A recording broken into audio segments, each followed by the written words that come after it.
¿acaso Dios no hará justicia? Muy bien, querida Iglesia, hermanos y hermanas, un privilegio, un domingo más, poder estar juntos adorando a aquel que vive por los siglos de los siglos, adorarle a Él, bendecir su nombre y abrir su palabra para escuchar su voz, su consejo. Invito a la Iglesia a abrir sus Biblias en el Evangelio según San Mateo, capítulo 6. Vamos a leer los versículos 9 y 10.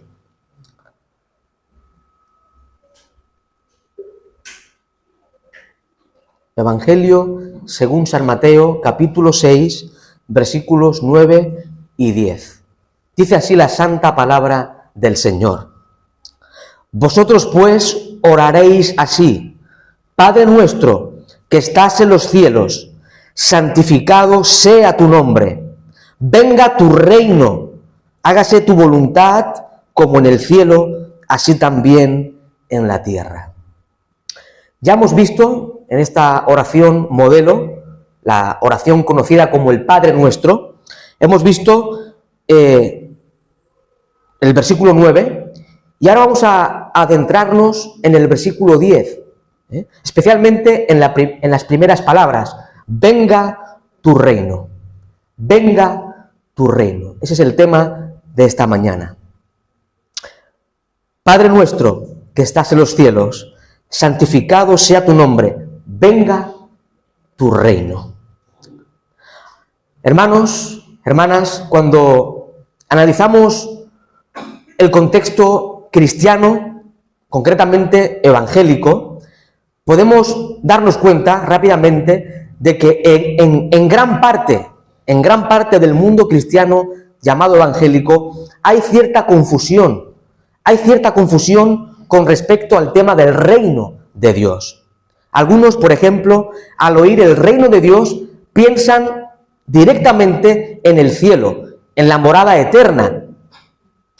Otros, cuando escuchan acerca del reino de Dios o el reino de los cielos, piensan directamente en el reino milenial, donde Cristo va a reinar 1000 años desde Sion sobre este mundo, sobre esta tierra. Pero hermanos, Iglesia del Señor, el reino es mucho más que esto. ¿Qué es realmente el reino de Dios o el reino de los cielos?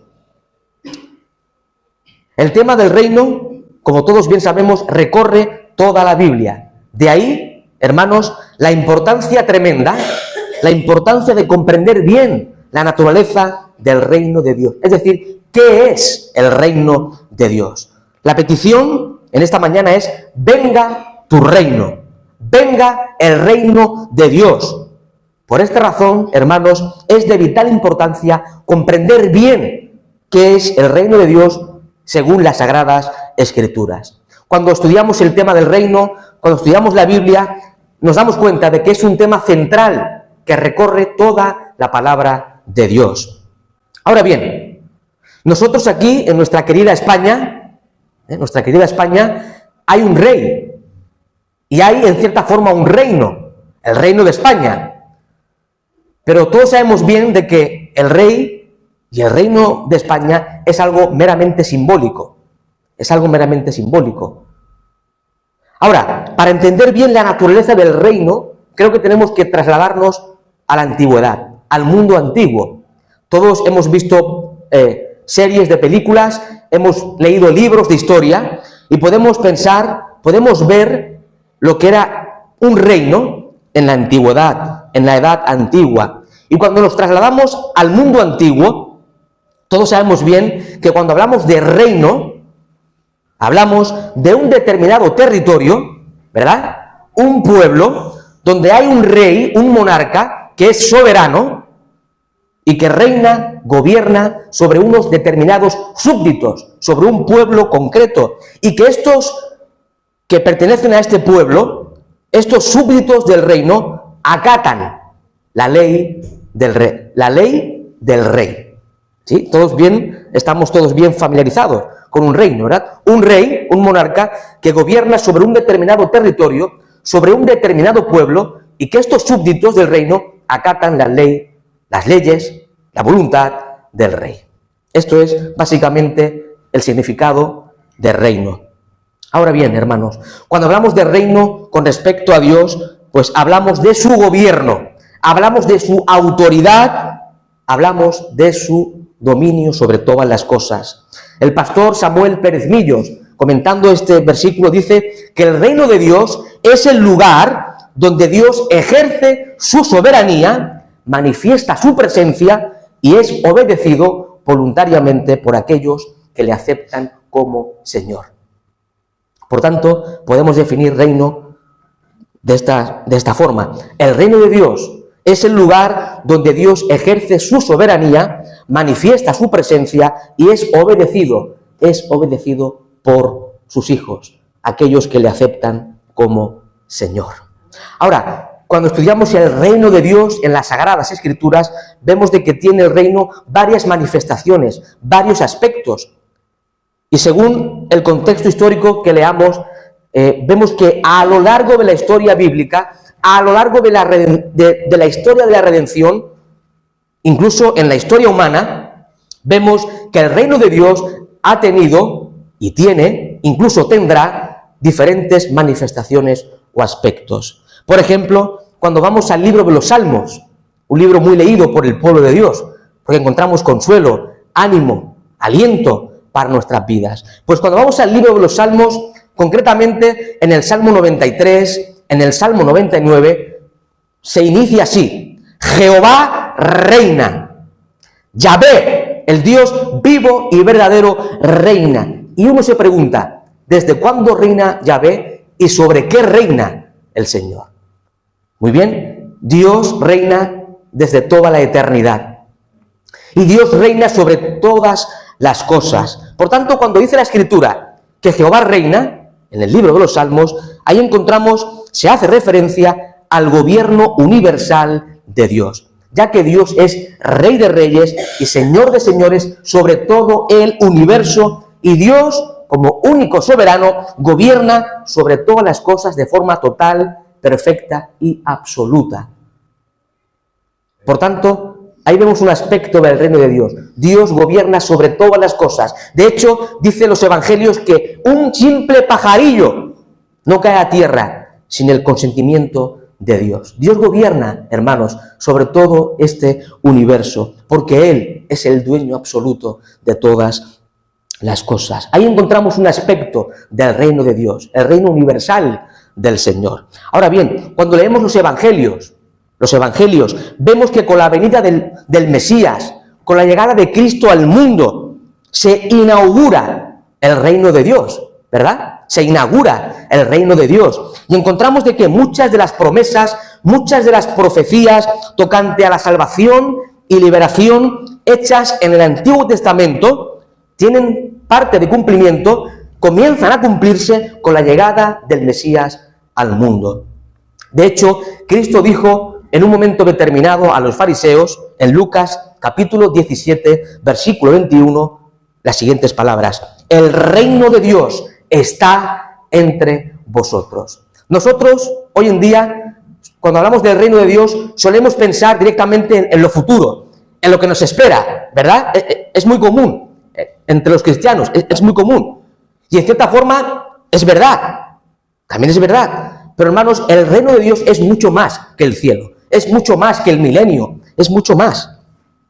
Ya con la llegada de Cristo a este mundo comienzan a tener cumplimiento las promesas de salvación y liberación, y el reino de Dios se había acercado a este mundo caído y perdido. Cuando leemos los evangelios sinópticos, es decir, los primeros 3 evangelios, Mateo, Marcos y Lucas, vemos que en la predicación, en la enseñanza, en el mensaje de Juan el Bautista, este precursor del Mesías, el tema del reino es clave. ¿Cómo comienza el precursor? ¿Cómo comienza Juan el Bautizador a predicar? En Mateo capítulo 3, versículo 2, se inicia con estas palabras: arrepentíos, porque el reino de los cielos se ha acercado. Este era el mensaje de Juan el Bautista: arrepentíos, porque el reino de los cielos se ha acercado. Pero encontramos algo más tremendo. cuando seguimos leyendo el Evangelio según Mateo. En el capítulo 4, versículo 17, leemos así, Mateo 4, 17. Desde entonces comenzó Jesús a predicar y a decir, arrepentíos, porque el reino de los cielos se ha acercado. El mismo mensaje que predicaba Juan el Bautista era el mismo mensaje que el Verbo de Dios, Cristo, tu Señor y mi Señor, predicaba al inicio de su ministerio público. Este era el mensaje central de Cristo. Arrepentíos, porque el reino de los cielos se ha acercado. Y aquí, hermanos, encontramos otro aspecto, otra manifestación del reino de Dios. El reino de Dios ya no es de que Dios reina sobre todas las cosas. Ahora es que ese reino se ha acercado. Ese gobierno de Dios se ha acercado al mundo de los hombres. Y en este contexto, el reino de los cielos o el reino de Dios está vinculado con la iniciativa amorosa de salvación con la que Dios, este Dios glorioso, este Dios infinito en gracia, misericordia y amor, irrumpe en la historia humana, donde hay hombres caídos, perdidos, con el propósito de levantar al hombre hundido en la más profunda de las miserias, de la esclavitud del pecado, y salvarle del pecado y la condenación. Ahora, aquí encontramos otro aspecto del reino. Es un aspecto redentor, es un aspecto salvífico del reino de Dios, es un aspecto espiritual del reino de Dios. Y hermanos, en este reino de Dios, que es de carácter espiritual, tiene que ver, para que todos entendamos, con la esfera de salvación donde solamente entran los que nacen de nuevo. Aquellos que nacen de nuevo entran en este reino espiritual de Dios, que tiene que ver con la esfera de salvación, donde están todos aquellos que han sido salvos mediante la gracia de Dios y la fe en Cristo. Ahora, cuando leemos Juan capítulo 3, vemos que hay un diálogo, una entrevista entre Nicodemo y el mismo Jesús. Nicodemo era un experto en la teología judía, era el principal entre los judíos, era maestro de maestros en el Israel del siglo I, sin embargo, no conocía la doctrina del nuevo nacimiento. Y Jesús le expresa a este gran teólogo de aquella época que si no nace de nuevo no puede ver ni entrar en el reino de Dios. Ese reino no es el reino milenial, no es el reino de los cielos en cuanto a cielo, es la esfera de salvación. Es más, el que no cree en Cristo, el que no se arrepiente de sus pecados y nace de nuevo, no puede ser salvo. Esa es la idea. No puede entrar en el reino de Dios, donde Cristo es Rey y gobierna sobre todas las cosas. En este reino espiritual en el cual estamos todos nosotros, aquellos que hemos puesto nuestra fe en Cristo, ya estamos en el reino de Dios. Estamos en el reino de los cielos. En este reino, Cristo, solo Cristo es el Señor. Solo Cristo es el Rey de Reyes. Y nosotros, su pueblo, su iglesia, somos hijos del Rey, hijos del reino, súbditos del reino de Cristo. Y por tanto debemos vivir conforme a la ética, conforme a los mandamientos expresados en su palabra, concretamente en lo expresado en el Sermón del Monte, Mateo capítulo 5 al 7. Por otro lado, iglesia del Señor, si seguimos investigando en la Biblia y recorriendo la Escritura, vemos de que hay otra manifestación del reino de Dios. Por ejemplo, en el reino milenial, recordemos de que hay muchas promesas, especialmente en los libros proféticos del Antiguo Testamento, donde se enseña de que habrá un momento en la historia donde Cristo, el Rey Mesías, el gran descendiente de David, va a reinar literalmente. Y va a haber un reino literal, visible, mesiánico, de 1000 años, en donde va a reinar y va a gobernar sobre todas las cosas este Rey glorioso que es Cristo nuestro Señor. Y según las Sagradas Escrituras, en este reino milenial de 1000 años, será un reino caracterizado por la paz, la justicia, la santidad y el conocimiento de Yahvé. Así lo enseña, por ejemplo, Isaías capítulo 2 y capítulo 11, Jeremías capítulo 23, Ezequiel capítulo 34, Daniel capítulo 2, Apocalipsis capítulo 20, etcétera, etcétera. Pero también encontramos que después de que Cristo reine 1000 años, Dios va a crear cielos nuevos y tierra nueva. Y ahí entramos en el reino eterno de Dios, en ese aspecto final del reino de Dios. Hemos visto esas varias manifestaciones del reino de Dios. Dios reina sobre todas las cosas porque es el soberano y controla todas las cosas de forma total, perfecta y absoluta. Pero cuando Cristo viene al mundo se inaugura el reino de Dios entre los hombres y tiene que ver con esa esfera de salvación donde entran aquellos que ponen su fe y confianza en Cristo. Pero habrá en un momento futuro, en un momento escatológico, un reino visible, literal, donde Cristo va a reinar como el Mesías prometido. Y después, cielos nuevos y tierra nueva, el reino eterno de Dios. Ahora, una pregunta que podríamos hacernos en esta mañana. ¿Cómo se entra en este reino? ¿Cómo se entra en el reino de Dios? Todos lo sabemos perfectamente. Se entra cuando el hombre, la mujer, se arrepiente de sus pecados y pone su fe, pone su confianza en el único Salvador de los hombres, que es Jesucristo. En este reino solamente entran los pobres en espíritu. Mateo capítulo 5, versículo 3, dice la Escritura: bienaventurados, es decir, felices, dichosos, los pobres en espíritu, porque de ellos es el reino de los cielos. Solamente en este reino de los cielos entran aquellos que son pobres en espíritu. Es decir, cuando uno entiende, cuando uno comprende, cuando uno se siente perdido, cuando uno entiende que no puede ofrecer nada a este Dios, cuando uno entiende que no merece para nada el favor de Dios. En el reino de los cielos solo entran los pobres en espíritu, los que reconocen que no tienen nada que ofrecer a Dios, los que dependen totalmente de la gracia del Señor. Ahora bien, Iglesia del Señor, todos los que estamos aquí hemos creído en Cristo, ¿verdad?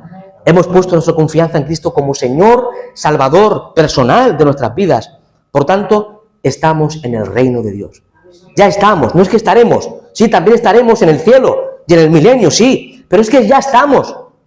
Hemos querido y ya hemos entrado en el reino de los cielos. Y hermanos, el apóstol Pablo lo expresa muy claro. Colosenses capítulo 1, versículo 13, dice que Dios nos ha librado de la potestad de las tinieblas y nos ha trasladado al reino de su amado Hijo. Ya ha ocurrido esto en el momento de nuestra conversión. Dios el Padre nos ha librado de la potestad de las tinieblas y nos ha trasladado al reino de Cristo. Hermanos, recuerda tu condición, recuerda tu estado antes de que el Señor viniera en su gracia a salvarte. Éramos todos esclavos del pecado. El pecado era nuestro Señor. Éramos esclavos del pecado. Romanos capítulo 6 lo enseña. Estábamos bajo el dominio, bajo la autoridad, bajo la potestad del mismo Satanás. Condenados, sin Dios, camino a la condenación eterna. Pero este Dios todopoderoso, este Dios soberano, este Dios infinito en gracia, misericordia y amor, nos ha librado de la potestad de las tinieblas. Y ahora estamos en el reino de su amado Hijo. Qué tremendo es esto, ¿verdad? Si esto no te conmueve, hermano, que Dios te haya librado de la potestad de las tinieblas y te haya trasladado al reino de Cristo, donde Cristo es Rey y nosotros somos hijos del Rey. Gloria a Dios. Ya estamos en el reino de Dios. Somos súbditos del reino de Cristo, donde Él es Rey y Señor. Y hay una ley que acatar. Cuidado, hermanos. Hay una ley que acatar, la ley del soberano Dios. Y cuando leemos el Sermón del Monte, muy concretamente, vemos que el Sermón del Monte se presenta como la constitución del reino, como la ética del reino. Aquí se nos enseña, no solamente en el Sermón del Monte, sino en toda la Biblia, se nos enseña cómo debemos vivir, cómo debe ser nuestra conducta, nuestro estilo de vida, de todos aquellos que hemos entrado en el reino de los cielos. Ahora, otra pregunta que podríamos hacernos en esta mañana, queridos hermanos y hermanas: ¿cómo es tu relación con el reino de Dios? No respondas, examina tu corazón y tu mente, reflexiona. ¿Cómo es tu relación? ¿Cómo es nuestra relación con el reino de Dios? Preguntémonos, ¿estamos en el reino? ¿Somos cristianos? ¿Eres discípulo de Jesús? ¿Cómo vives, estimado hermano y estimada hermana? ¿Cómo vives? Examina tu corazón Examina tu vida. ¿Cómo estás viviendo? ¿Quién es tu rey? Quizás crees que estás en el reino de Cristo, pero en lugar de ser Cristo el rey de tu corazón, hay otros reinos que gobiernan tu vida, como puede ser el dinero, el afán, el trabajo, hobbies, tu familia, tu coche, etcétera, etcétera, etcétera. Quizás puede ser que estés viviendo como a ti te parezca mejor. Quizás estás viviendo lo que te han inculcado de niño, lo que te enseña tu propia cultura, lo que a ti te gusta más o es más cómodo para ti. Pero hermanos queridos, Iglesia de Cristo, un hijo del reino debe vivir según la voluntad del Rey. No puede vivir de cualquier forma, según su criterio, lo que le ha transmitido su cultura, lo que más te gusta, lo que más te conviene. Nada de eso, eso es pecado contra Dios. Estamos en el reino, no podemos vivir como nos plazca, no puedes vivir como mejor te parezca, debemos vivir según la voluntad del Rey. Y esto implica muchas cosas, ¿verdad? Cuando leemos la Biblia, muy especialmente en los escritos del Nuevo Testamento, encontramos los mandamientos que debemos poner en práctica en nuestra vida personal. Pero entre otras muchas cosas, un hijo del reino debe ser luz en este mundo. Debemos ser luz en este mundo, con nuestro testimonio, con nuestra forma de vivir, nuestra forma de hablar, de comportarnos, con nuestro estilo de vida. Debes dar testimonio de Cristo y su Evangelio, con tus buenas obras, con tu amor, cuando ayudas a los demás, con tu misericordia hacia aquellos que están necesitados. Con tu testimonio puedes atraer a otros a los pies del Rey. Hermanos, ser un hijo del Rey implica amar, y esto es más difícil, ¿verdad? Amar, bendecir aún a aquellos que te maldicen. Implica hacer bien a los que te aborrecen. Esto es una locura para el mundo. El mundo no lo puede comprender, ni entender, ni mucho menos vivir. Pero un hijo del Rey sí lo puede vivir. Un súbdito del reino de Cristo sí puede practicar estas cosas. Si no, Cristo no lo hubiera dejado plasmado en su palabra. Es algo que podemos vivir, hermanos. Aunque parezca una locura, tenemos el Espíritu Santo de Dios que nos guía a vivir conforme a la voluntad del Señor. Implica amar, bendecir a aquellos que te maldicen, hacer bien a los que te aborrecen. Implica orar por aquellos que te calumnian. Creo que todos hemos experimentado la calumnia, ¿verdad? Han hablado mal de nosotros en muchas ocasiones. Y siendo mentira, creo que todos los hemos experimentado, ¿verdad? Como seres humanos y como cristianos. Pero implica, hermanos, orar por aquellos que te calumnian, que hablan mal de ti y te ultrajan. Implica no devolver mal por mal a aquellos que arremeten contra ti, aún de forma injusta. Es algo muy normal que nosotros nos defendamos a nosotros mismos cuando alguien nos ataca y además de forma injusta, ¿verdad? No soportamos la injusticia, decimos, ¿verdad? Gritamos. La injusticia no la toleramos. Mira a Cristo cómo actuó. A él escupieron, le abofetearon, le crucificaron, siendo santo, impecable, siendo inocente. Y no salió de su boca ni una mala palabra. Salía bendición, salía perdón de su boca. Imitemos a Cristo, hermanos. De hecho, un hijo del reino debe seguir el ejemplo de su Señor Jesucristo. Este es el estilo de vida de un discípulo de Jesús.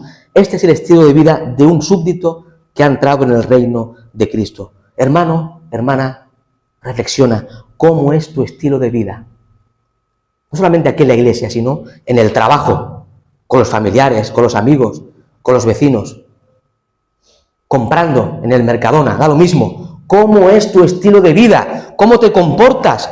¿Estás viviendo realmente como un hijo de Dios? Venga tu reino, venga tu reino, venga el reino de Dios a nosotros. En esta petición, hermanos, se expresa el profundo deseo de que aquellos que viven sin Cristo, aquellos que viven lejos del reino de Dios, aquellos que viven en el reino de Satanás, sean trasladados al reino de Cristo. Es un profundo deseo de carácter evangelístico. Aquellos que viven en el pecado, esclavos del pecado, que sean librados y sean trasladados al reino de Cristo. En cierta forma, estimados hermanos, en cierta forma, esta petición, venga a tu reino, es un ruego. Es un ruego a Dios por la efectividad de la predicación del Evangelio que Cristo ha encomendado a su iglesia. Invitando a entrar, nosotros tenemos que invitar a entrar a los hombres, a las mujeres de este mundo, a entrar en el reino, en sumisión voluntaria a Cristo. Hermanos, hermanas, el Dios de la Biblia no quiere que ningún hombre perezca.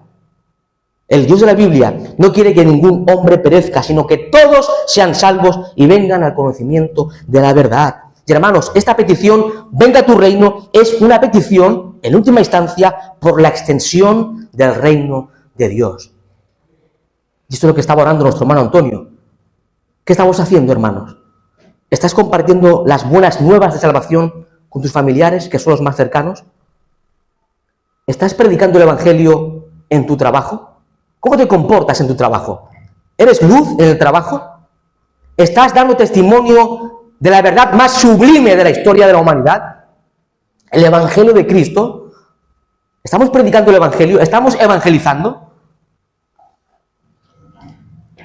¿Estás abriendo la Biblia con tus amigos, conocidos, mostrándole los tesoros que hay en esa palabra viva y eficaz?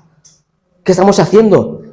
Uno puede orar, venga a tu reino, pero si no estamos evangelizando, es un poco hipócrita esta oración. Esta oración debe ir llevada a la práctica. Venga a tu reino. Es decir, que otros que no te conocen, Señor, sean ganados para tu reino. Es una petición por la extensión, por el avance del reino de Dios en este mundo, en esta sociedad caída, perdida, que se pierde sin Cristo, sin Dios y sin esperanza en este mundo. Hermanos, evangelicemos, prediquémosles el Evangelio a nuestros familiares, vecinos, amigos de trabajo,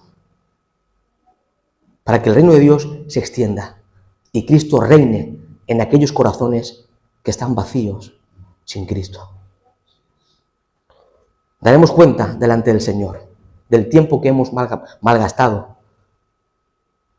¿En qué invertimos el tiempo? Muchas veces en cosas secundarias, incluso en cosas banales que para nada tienen importancia para Dios. Anunciemos el Evangelio. Hermanos, se nos ha encomendado en nuestras manos lo más grande de la historia de la humanidad, lo más precioso del Evangelio. ¿Qué estamos haciendo con el Evangelio de Cristo? ¿Lo estamos compartiendo? ¿O somos egoístas y lo queremos solamente para nosotros?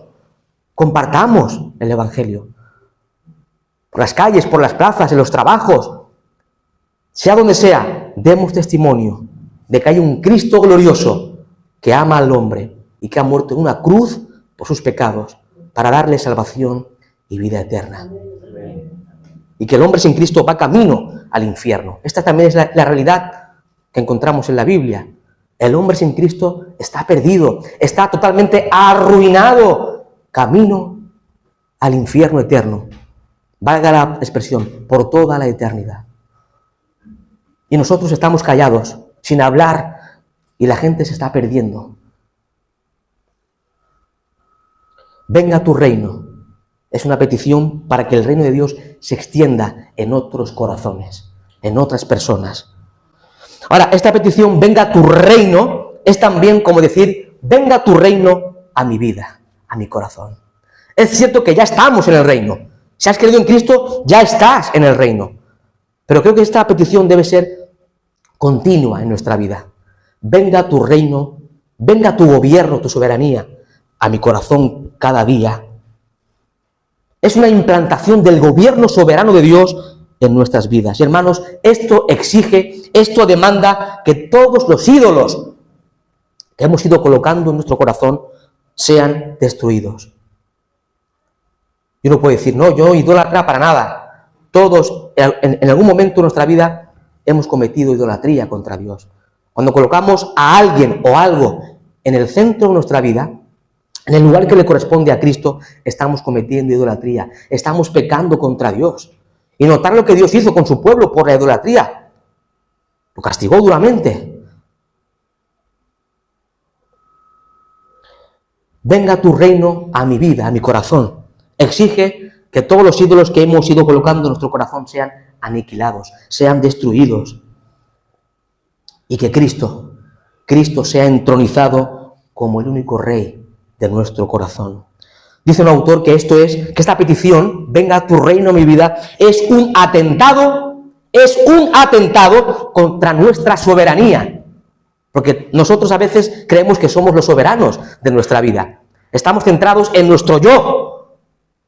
Y esta venga a tu reino, esta petición, es un atentado poderoso contra nuestra soberanía. Es una gran explosión que hace saltar por los aires el trono de nuestro yo.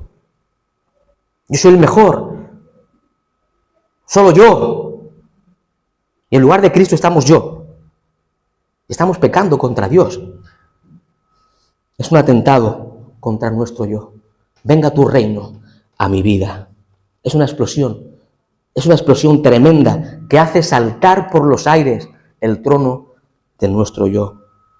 Y pone fin, dice este autor, y pone fin a las funciones de gobierno que hasta ahora habíamos ejercido en los reinos de nuestros sentimientos, nuestros bienes, nuestras familias, nuestra profesión, nuestras relaciones, ideas, metas, etcétera, etcétera.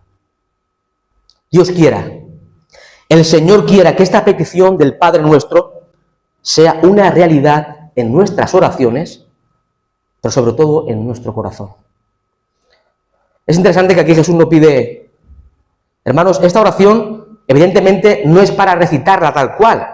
Si alguno quiere orar con esta oración, gloria a Dios, se puede hacer, pero no es para recitarla tal cual, es para vivirla. Y además es un modelo de oración para que imitemos. Jesús no pide por un coche, no pide por una mejor casa o por un mejor trabajo, no lo pide. Venga tu reino a mi vida.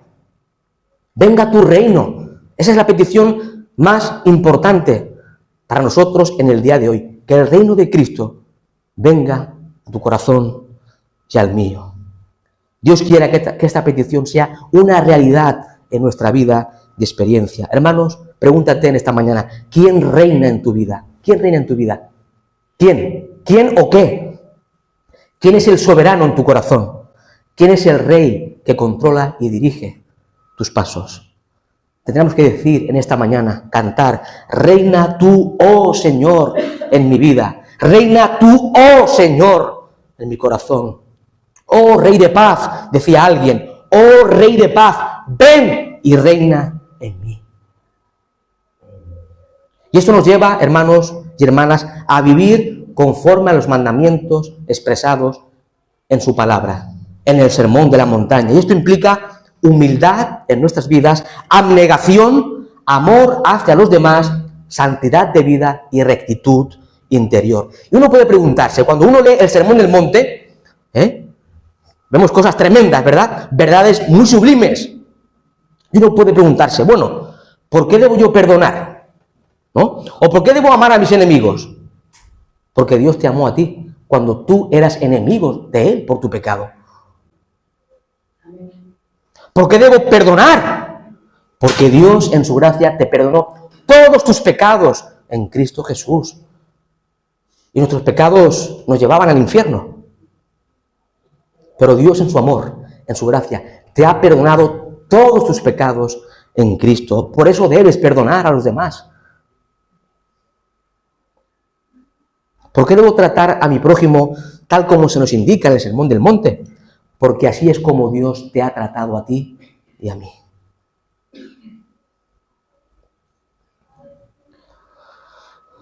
Venga tu reino. También encontramos, hermanos, como antes hemos dicho, el aspecto final del reino de Dios. Hemos dicho de que Dios reina sobre todas las cosas como soberano Dios. El reino de Dios también en la actualidad tiene un carácter espiritual que tiene que ver con la esfera de salvación, donde solamente entran los nacidos de nuevo, pero aguardamos la esperanza sublime de un reino futuro, escatológico, ¿verdad?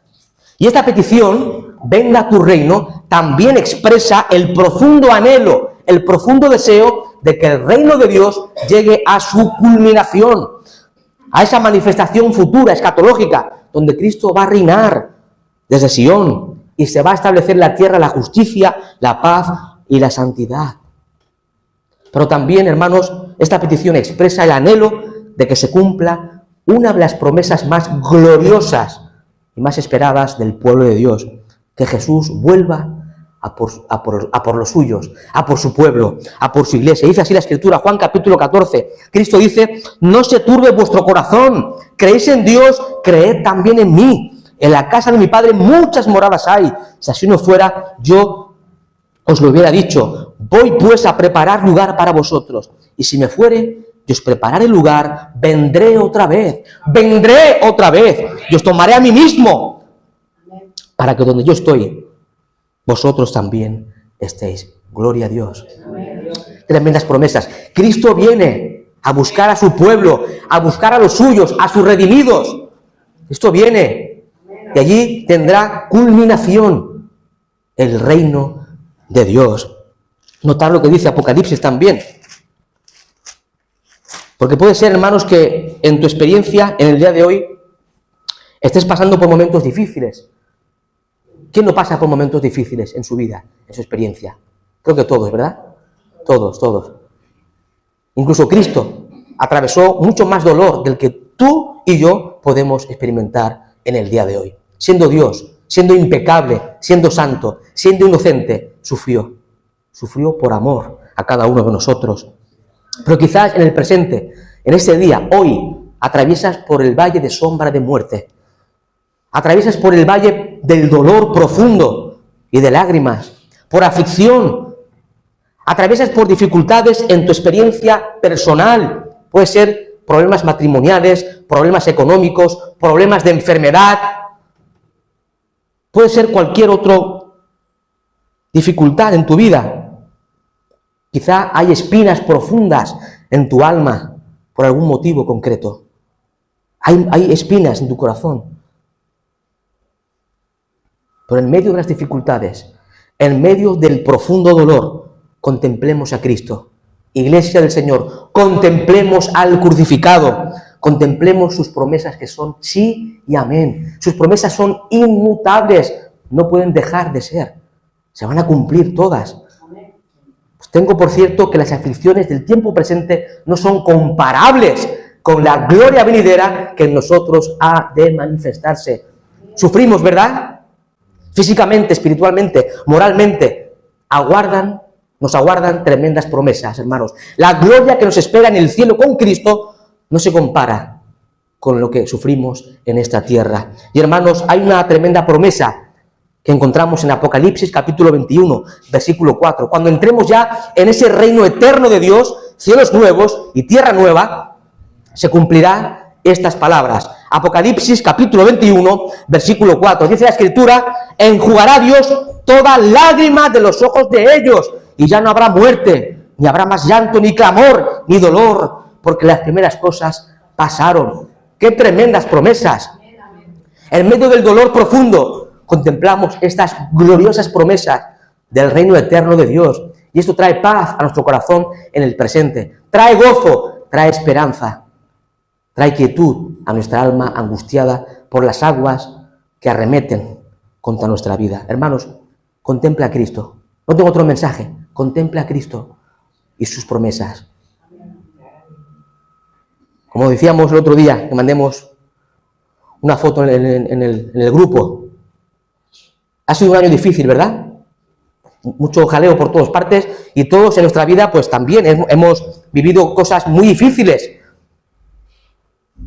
Pero Jesús ha estado en tu barca. Y ni las olas más grandes, ni los tsunamis más famosos de la historia han podido destruir tu vida. Porque en tu barca está Cristo, el Rey de la Gloria. Y aguardamos tremendas promesas. Nos aguardan tremendas promesas en este reino de Dios. Ya no habrá lágrimas en ese reino. ¿Cuántas lágrimas has derramado en este año? No habrá lágrimas, ninguna lágrima. De hecho, dice la Escritura que Dios tiene tus lágrimas en su redoma. Él las cuenta. Y Él te dará consuelo y reposo cuando entremos por las puertas de la eternidad. Oh, tremendo momento, ¿verdad? Cuando contemplemos cara a cara aquel que te salvó y murió en la cruz por tus pecados, contemplando al crucificado, aquel que horadaron sus manos y sus pies. Oh, tremendo momento, hermanos queridos. Por tanto, aprendemos de esta oración del Padre Nuestro, de esta petición, venga a tu reino, que tenemos que orar, hermanos, oremos. Oremos para que el reino de Dios se extienda en este mundo. Esta debe ser nuestra petición, hermanos. Oremos para que el reino de Dios se extienda en este mundo que se pierde sin Cristo. Oremos para que aquellos que viven sin Cristo sean ganados por el Evangelio y Cristo reine en estos corazones que viven sin Él, y sin esperanza y sin salvación. Oremos para que el reino venga a nuestras vidas. Aunque estamos en el reino, necesitamos que cada día venga ese reino a nuestra vida y el Señor sea el que reine y gobierne en todas las áreas. Hermanos, en todas las áreas de nuestras vidas, para que podamos reconocer cada día a Cristo como el soberano Rey de nuestro corazón. Y en último lugar, Iglesia del Señor, oremos con esperanza. Oremos con esperanza, sabiendo que Cristo, tu Señor, viene pronto a por los suyos y se establecerá el aspecto final del reino suyo.